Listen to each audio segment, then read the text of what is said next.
હાલો દોસ્તો, જય શ્રી કૃષ્ણ. કેમ છો બધા? મજામાં ને? તો આપણે થોડાક જ દિવસ પહેલાં 4 થી 5 દિવસ પહેલાં એક વિડીયો મૂક્યો હતો, શોર્ટ વિડીયો, અને પૂછ્યું હતું કે રાજકોટ રંગીલું શહેર કેમ કહેવામાં આવે છે. તો બધા લોકોએ પોતપોતાની રીતે સરસ સરસ મસ્ત મસ્ત જવાબ આપ્યા છે. કારણ કે મને ઘણી વખત આમ થતું, પ્રશ્ન થતો કે રાજકોટ રંગીલું શહેર કઈ રીતે, કેવી રીતે માણસો રંગીલું શહેર કહે છે. તો એના જવાબ આપણને મળ્યા છે બહુ મસ્ત, અને મને મારી રીતે જવાબ મળ્યો છે. જે દિવસે હું રાજકોટ ગઈ હતી તે દિવસે મને મારી રીતે પણ જવાબ મળ્યો છે.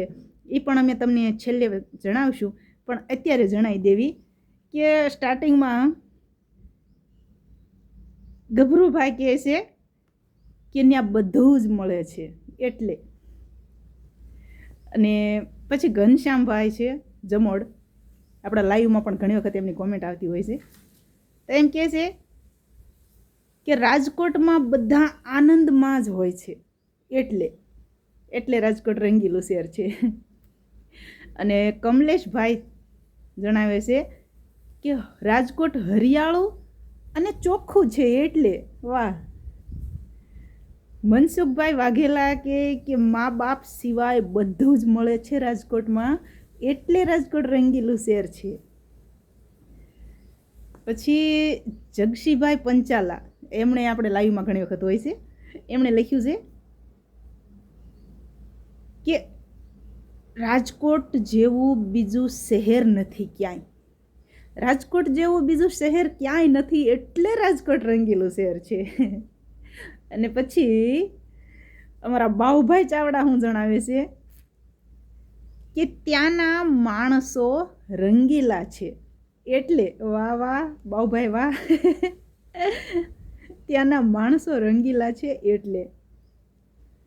અને હવે બનાસનો બંકો અશોકભાઈ જણાવે છે કે ગાંડી ગીર, રૂડો મલક, રૂડી વાડીઓ, રૂડા મકાન, ઝૂંપડા પણ રૂડા લાગે એવા, અને રાજકોટના વૃક્ષો પણ હસતા હોય એવું લાગે. વાહ અશોકભાઈ, ધન્ય છે તમારી નજરને, તમારા વિચારોને. તમે જોરદાર નજરથી રાજકોટને જોયું હશે એટલે તમને આટલા મસ્ત શબ્દો આવડ્યા. Thank you. અને હવે છેલ્લે આપણે જણાવીશું, આપણા માં લખે છે ઓમ નમો નારાયણ બેટા, રાજકોટની તો વાત જ શું કરવી બેટા. વાહ માં, ઓમ નમો નારાયણ માં. અહીંયા હરેક તહેવાર બહુ જ ઉત્સાહથી ઉજવાય છે. ગણેશ ઉત્સવમાં સાંજે ઘરે કોઈ રસોઈ પણ નથી બનાવતું ને મોટા મોટા જમણવાર હોય છે, અને ગણપતિ બાપાના દર્શન અનેક સ્વરૂપે થાય છે. વાહ. નાનામાં નાનો માણસ પણ મોજથી જીવે છે. આવું શહેર બીજે ક્યાંય નહીં હોય, એટલા માટે રાજકોટ રંગીલું છે. વાહ, સરસ જ રીતે બધાએ પોતપોતાની રીતે બહુ મસ્ત જ જવાબ, આમ અહીંયાને ટાઢક મળે એટલા મસ્તીના જ જવાબ આપ્યા. અને ખરેખર થેન્ક યુ, દિલથી આભાર આપ સૌનો. તો હવે ભાઈ છે બનાસનો બંકો અશોકભાઈએ જે કીધું ને, ખરેખર અશોકભાઈના અને મારા વિચારો એક હરખા જ લાગે છે. કારણ કે જ્યારે હું રાજકોટમાં ગઈ ને, રાજકોટમાં કોરોનામાં ગયા હતા અમે સ્ટાર્ટિંગમાં. પહેલી વખત મેં રાજકોટ કોરોનામાં જોયું 2020માં, જ્યારે કોરોનામાં કર્ફ્યુ હજી તો લોકડાઉન ખુલ્યું હતું અને અમારે રાજકોટ જવાનું થયું હતું, ત્યારે મેં પ્રથમ વખત રાજકોટ જોયું. પણ એ 4 વ્હીલમાં બેસીને ગયા હતા, એટલે 4 વ્હીલમાં તો નીચી ગાડી હોય એટલે 4 વ્હીલમાં ખાલી નાનું નાનું દેખાણું ખરેખર. પછી બીજી વખત ગયા મારા પપ્પા હારે હું ગઈ હતી બીજી વખત, ત્યારે પણ મારા પપ્પા હારે વાતુમાં અમે એટલા હતા કે રાજકોટ સામે અમે ધ્યાન જ ન કરી, બસ ટ્રાફિક, રોડ અને વાહન એટલું જ જોયું. પછી જ્યારે હું હમણાં લગભગ 1 મહિના ઉપર થયું, મહિના ઉપર થોડાક દિવસ થયા, ત્યારે હું અને અમારા સુજલભાઈ અમે મા દીકરો જ્યારે બસમાં બેસીને રાજકોટ ગયા ને, ત્યારે ખરેખર જે હાજી ડેમથી શરૂઆત થઈ અને હું બરોબર બસની બારીમાં બેઠી હતી, બારી જોડે, અને બસની એલર્જી છે ફૂલે ફૂલ આપણને, એટલે બસની બારીએ ડાબી સાઈડમાં હું જ્યારે બેઠી હતી ત્યારે અમે હાજી ડેમથી શરૂઆત થઈ એટલે ખબર પડી ગઈ કે રાજકોટ આવી ગયું. અને હાજી ડેમથી જે નજર મેં બહાર કરી, કારણ કે બાજુમાં કોઈ હતું નહીં વાતચીત કરે એવું, કોઈક હતા અજાણ્યા, એટલે એની હારે કે વાતચીત આપણે કરી નહીં. અને સુજલભાઈ પણ બીજી બારીએ, બારીની એને બારીમાં બેહવું હતું એટલે એ બીજી સીટ ઉપર બેઠો હતો બારીમાં. તો બસ એ નજર બહાર પડી અને જે દ્રશ્યો નજરે ચડ્યા ને એ અવનવા. હાજી ડેમ તો છે જ રળિયામણું, પણ હાજી ડેમ પૂરું થતાં જ રાજકોટ શરૂઆત થાય છે રાજકોટની. અને જ્યાં મોટા મોટા વૃક્ષો, અને એ તમામ વૃક્ષોની ઉપર જે ઝાડની ઉપર જે અવનવા કલરમાં અવનવા કલરવાળા ફૂલ હતા તમામ ઝાડ ઉપર. કારણ કે જો એક મોટું માનો કે ગુલમોર છે તો લાલ ઝાડ, લાલ ફૂલ થાય છે, ગરમાળો છે તો પીળા ફૂલ થાય છે.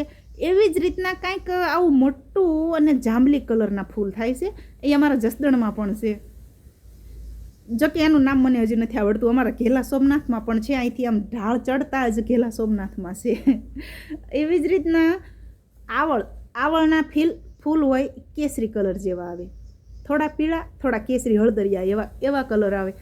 અને એવી રીતના જે મોટા મોટા બંગલા હતા ને ત્યાં પણ ઝાડ હતા, અને નાનામાં નાના ઝૂંપડા હતા ને અશોકભાઈના શબ્દની જેમ કે નાનામાં નાના ઝૂંપડાની આગળ પણ સુંદર ઝાડ હતા. અને તમામ ઝાડ ઉપર ક્યાંક ગુલાબી, ક્યાંક આછો પીળો, ક્યાંક લાલ, આવી રીતના ફૂલ હતા, કલરના ફૂલ હતા. અને તઈ જે બસમાં બેઠા બેઠા મને એ વિચાર આવ્યો હતો કે આ ઝાડની ઉપર જે રંગીન ફૂલડા આવે છે ને એટલે રાજકોટ રંગીલું શહેર કહેવામાં આવતું હશે. કારણ કે શહેર સિટી તો બહુ હશે, પણ આટલા બધા ઝાડવાળું સિટી મેં પ્રથમ વખત જોયું. આટલા ઝાડ તો અમારા પ્રાંતિજ સિટીમાંય નથી. પ્રાંતિજ સિટીમાં અમારા આટલા ઝાડ નથી, કારણ કે પ્રાંતિજમાં અમે મોટા થયા છીએ ને. બહાર છે ખેતીવાડીમાં આંબા, આંબલિયું એવું જ વધારે છે.